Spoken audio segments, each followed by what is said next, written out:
일단은 가장 유전적인 요소가 많을 것으로 보고 있고, 주변에 뭐 어머님이나 자매분들 중에 이제 가슴이 많이 크시고 거대 유방증을 가지고 계시면서 처져 있는 분 중에는 아무래도 동반돼서 같이 있을 확률이 대단히 높다고 할 수 있습니다. 가슴 처짐 정도가 되게 다양해가지고 병원마다 다 전문의 선생님들이 진단하는 게 다 틀리고 해결법도 틀리게 말씀하시기 때문에 상담을 다녀오신 분들 다 헷갈리는 경우도 대단히 많습니다. 왜냐하면 의사마다 조금씩 방법이 틀리기 때문이죠. 그래서 저 같은 경우 기준은 어떻게 잡냐면, 그림에서 보시면 유두하고 가슴의 밑선을 갖고 기준하게 되는데, 유두가 밑선하고 위치가 거의 비슷한 위치에 있다면 이 시점부터는 어느 정도 거상을 고려해야 됩니다.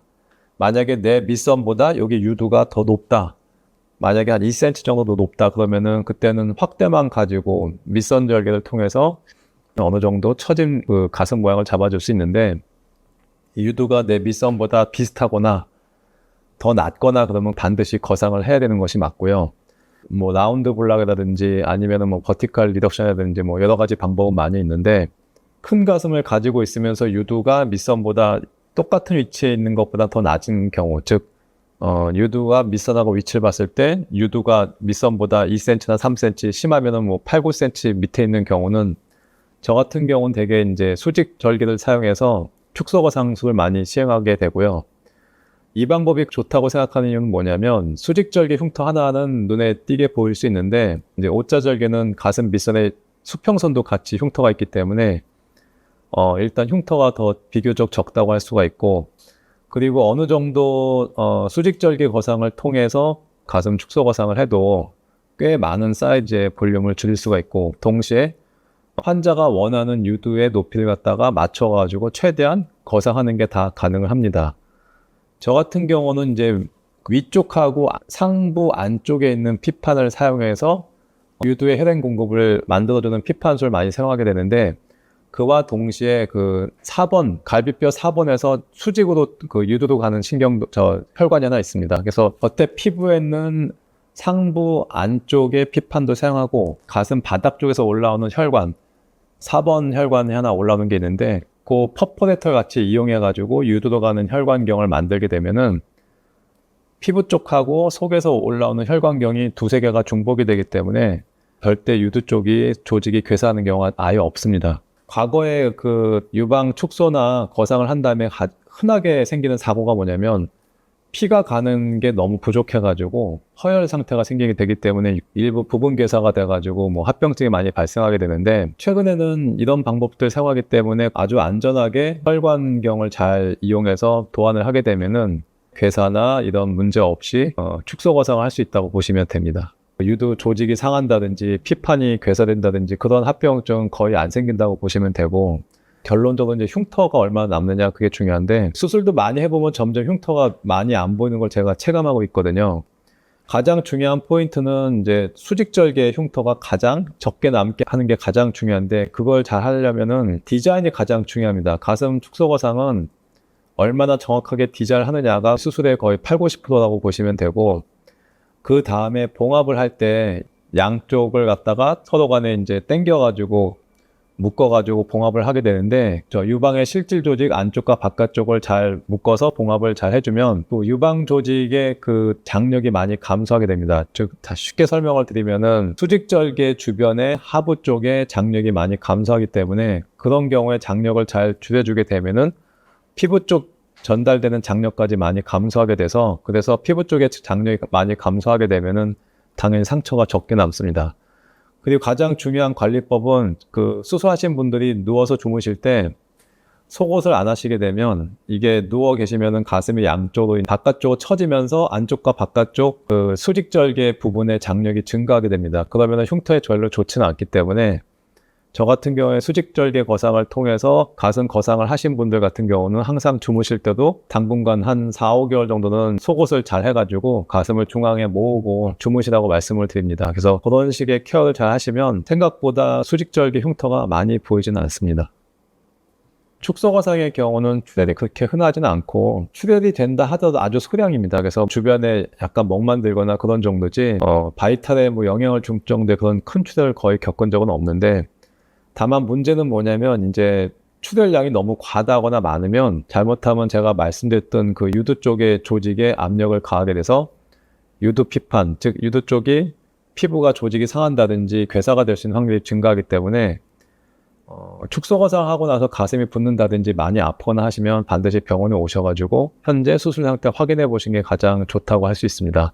근데 생각보다 아까 말씀드린 것 같이 피판 혈관경이 피부 쪽에서 하나만 가면은 위험할 수가 있는데 안에서 올라오는 네 번째 혈관을 이용한 그 피판 혈관경을 같이 사용하게 되면은 설사 뭐 출혈돼가지고 뭐 그 안에 이제 혈종이 생겨도 그 압력 때문에 유두 자체가 뭐 합병증이 생길 정도로 괴사되는 일은 거의 없다고 보셔도 무방합니다.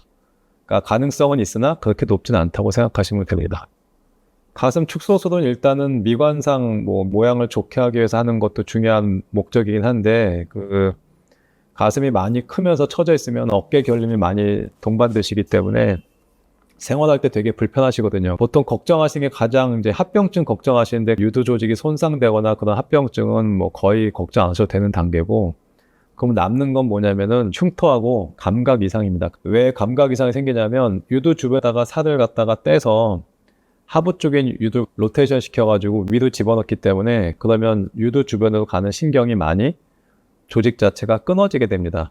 그러니까 혈관이 붙어있는 쪽에 살을 제외하고 나머지 쪽은 유두로 가는 잔신경가지가 차단이 되기 때문에 수술하고 나면 유두 감각이 예전보다 약간 떨어지는 걸 느끼실 수가 있고 감각이 없는 경우는 아닌데 아무래도 바깥쪽하고 하부는 작은 신경이 차단이 되니까 유두 감각이 예전보다 약간 둔해질 수 있다고 생각하시면 되고 그럼 결국 남는 가슴 거상이나 축소 거상에서 생기는 문제점은 두 가지가 남는데 흉터하고 유두 감각 변화 그 두 가지만 남고 나머지는 그냥 특별히 문제가 없다고 생각하시고 마음을 놓으시고 수술 갖다가 상담하셔도 될 것 같습니다. 가슴 축소 거상 하시기 전에 다이어트를 먼저 할지 나중에 할지 그 문제는 상담 오실 때 그런 걸 많이 물어보시는데 얼마나 많이 빠질지가 예상이 되지 않는 거라 일단은 현재 몸 상태 기준 갖고서 설명을 드리고 그 상태에서 만약에 다이어트를 많이 하시게 되면은 어느 정도 볼륨이 꺼질 수 있다는 걸 예상하셔야 되는 거고 차이가 나는 건 그거 한 가지입니다. 유두를 얼마나 거상하느냐는 살이 빠지건 찌건 변수가 되지 않습니다. 그래서 정확하게 유두를 얼마나 올리는 게 이쁘다는 거는 거의 정해진 거기 때문에 그거는 다이어트 유무와 상관없이 정해지는 거라고 보시면 되고 다만 내가 갖고 있는 가슴의 볼륨을 얼마나 줄일 건지를 갖다가 결정하는 거는 다이어트 때문에 이제 변수가 생기게 되는 거죠. 그래서 만약에 현재보다 다이어트를 많이 할 거라고 말씀하시는 분이 가슴 볼륨을 많이 줄이고 싶지 않다고 하시면 그때는 거의 볼륨을 줄이지 않는 상태에서 시행하시는 거고 다이어트 예정이 특별히 없는데 뭐 많이 줄이고 싶어 하시는 분 같은 경우는 뭐 그 상태에서 뭐 전체 볼륨 중에서 절반을 줄인다든지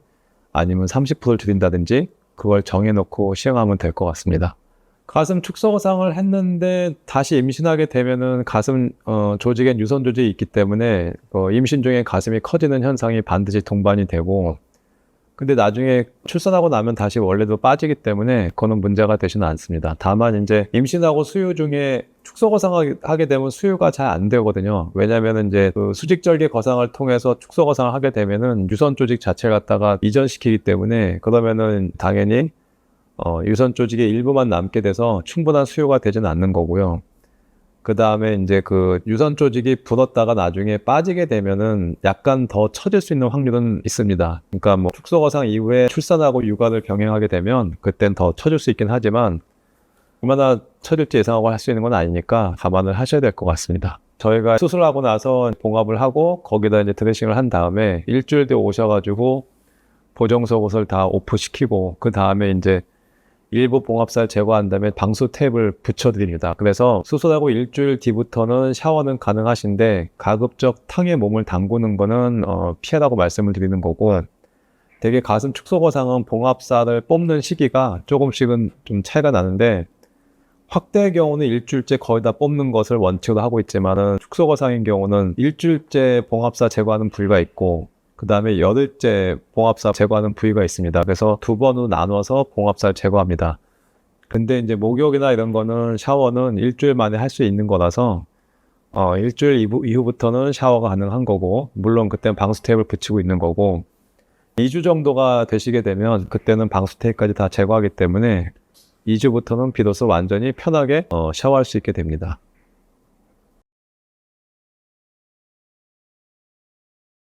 그거는 한 달이면 될 것 같긴 한데 일단은 안 하는 게 좋을 것 같습니다. 예. 왜냐면 때를 살살 밀면 문제가 안 생기는데 세게 밀면 상처가 안 좋겠죠. 그래서 그 시행하시는 분이 어떻게 하냐에 틀리기 때문에 뭐 일괄적으로 대답하기 힘든 문제지만 뭐 보통은 한 달 정도 지나면 상처가 완전히 아물기 때문에 한 달 이후에는 다 될 걸로 봅니다. 이제 일상생활은 수술하자마자 뭐 2, 3일 이후에도 바로 가능한 거고, 가슴 확대의 경우는 제가 완전히 뭐 헬스 같은 심한 운동을 할 수 있는 걸 한 달로 말씀을 드리고 있는데, 축소거상의 경우는 좀 더 빨리 해도 가능하긴 합니다. 이론상은. 근데 이제 대개는 보통은 저희가 추천하는 거는 한 달 정도. 그래서 한 달 정도 지나고 나면은 그때는 이제 모든 종류의 운동이 가능하다고 말씀을 드리고 있습니다.